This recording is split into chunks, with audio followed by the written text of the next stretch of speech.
বর্তমান দেশের যে পরিস্থিতি, এই পরিস্থিতিতে আমরা যতটুকু দেখতেছি আইনশৃঙ্খলা যতটুকু চেষ্টা করতেছে, কিন্তু আমাদের দেশের মানুষকে আরও বেশি আগে আসতে হবে। কারণ ওনারা সংখ্যায় কয়জন, 100 জন, 50 জন, 200 জন। আমাদের মতো সাধারণ মানুষ যদি আগে আসতে পারি, তাহলে মনে করেন যারা সন্ত্রাসী আছে, যারা অপকর্ম করতেছে, তারা সামনে আগে আসতে পারবে না।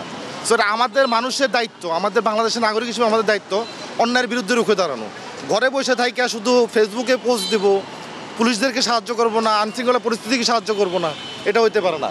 যারা কাগজ ছাড়া বের হবে তাদের ধরে পুলিশে দিয়ে দেন, তাদেরকে থানায় ঢুকাই দেন। অবৈধ গাড়ি নিয়ে অবৈধভাবে রাস্তায় চলার কোনো পারমিশন কাগজ দরকার নাই। এটাই আমার শেষ কথা। আর দেশের জন্য আপনাদেরকে ধন্যবাদ, আপনারা সত্য কথা প্রচার করেন, দেশের জনগণকে উদ্বুদ্ধ করেন সঠিক পথে আসার জন্য। আমরা দেশ যতটুকু ঘুরছি আমরা দেখতেছি দেশের মানুষের ভিতরে এখনও সেই দায়িত্বশীলতারা আসে নাই। আমাদের ভিতরে আরও দায়িত্বশীল হতে হবে। আমরা নাগরিক হিসেবে দেশ আমাদেরকে আরও দায়িত্বশীল হতে হবে।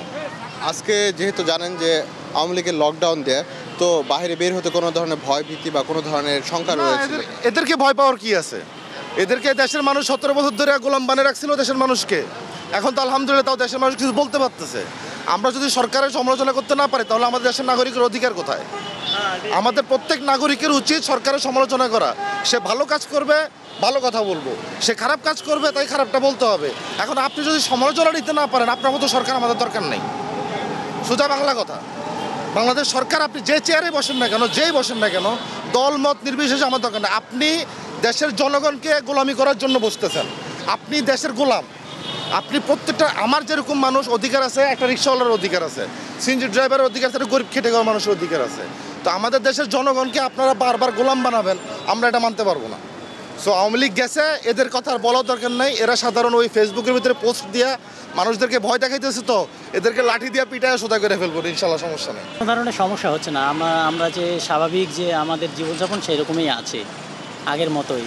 গত দিনে আমরা যেরকম বের হয়েছিলাম সকালে, আজকেও সকালে বের হয়েছি, সব কিছু স্বাভাবিকই দেখতেছি। জানেন যে আজকে আওয়ামী লীগের পক্ষ থেকে একটা লকডাউন দেওয়া হয়েছে, তো এই আইন শৃঙ্খলা রক্ষাকারী বাহিনীও মাঠে রয়েছে, তো এই বিষয়টাকে কী হয়? আমরা শুধু ফেসবুক বা অনলাইন যে প্ল্যাটফর্মগুলো আছে এগুলাতেই দেখতেছি, বাস্তবে আসলে তেমন কোনো কিছু দেখা যাচ্ছে না। সব জায়গায় দেখতেছি পুলিশ, তারপর হচ্ছে সেনাবাহিনী খুব ভালো অবস্থানে আছে। খুনি হাসিনার স্বৈরাচার এই দেশটাকে তছনছ করে রাতের অন্ধকারে ছাত্র জনতাকে হত্যা করে পালিয়ে গিয়েছে। বর্তমানে ভারতে বসে বাংলাদেশটাকে আবারও একটি অস্থিতিশীল রাষ্ট্র পরিণতি করার জন্য চেষ্টা করে যাচ্ছে। আমরা বাংলাদেশের জনগণ আগের থেকে অনেক সজাগ। আমরা সকল ষড়যন্ত্র মোকাবেলা করে আজকে যে রায় হবে, রায়ের ডেট হবে, এই রায়ের ডেটকে কেন্দ্র করে আপনি জানেন গত 3 দিন ধরে বিভিন্ন জায়গায় নাশকতা করছে, চোরাগুপ্ত হামলা করছে। চোরাগুপ্ত হামলা করে কখনো সফলতা হওয়া যায়নি অতীতে, এখনও সফলতা হওয়া যাবে না। আমরা বাংলাদেশের জনগণ এবং বাংলাদেশ জাতীয়তাবাদী দল বিএনপি আমরা রাজপথে আছি। আমরা রাজপথ পাড়া দেওয়ার জন্য আমাদেরকে নির্দেশ দেওয়া হয়েছে। আমরা রাজপথে আছি, রাজপথে থাকব।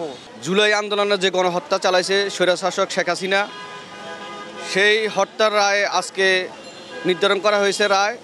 তা আশা করি রায় যেই হোক, ইনশাল্লাহ আমরা জাতীয়তাবাদী দলের পরিবার যারা আছি, আমরা সদস্য আছি, আমরা রাজপথে থাকি এই চোরাগুপ্ত হামলাকে আমরা প্রতিহত করব এবং সাধারণ মানুষের যারা আছে তাদের যেন চলাচলের নির্বিঘ্নিত না হয়, আমরা সেটা পাহারা দিব। ইনশাল্লাহ আমরা রাজপথে আছি, যেন অপকৃত কোনো ঘটনা না ঘটে, আমরা প্রতিহত করব কোনো ঘটনা ঘটলে।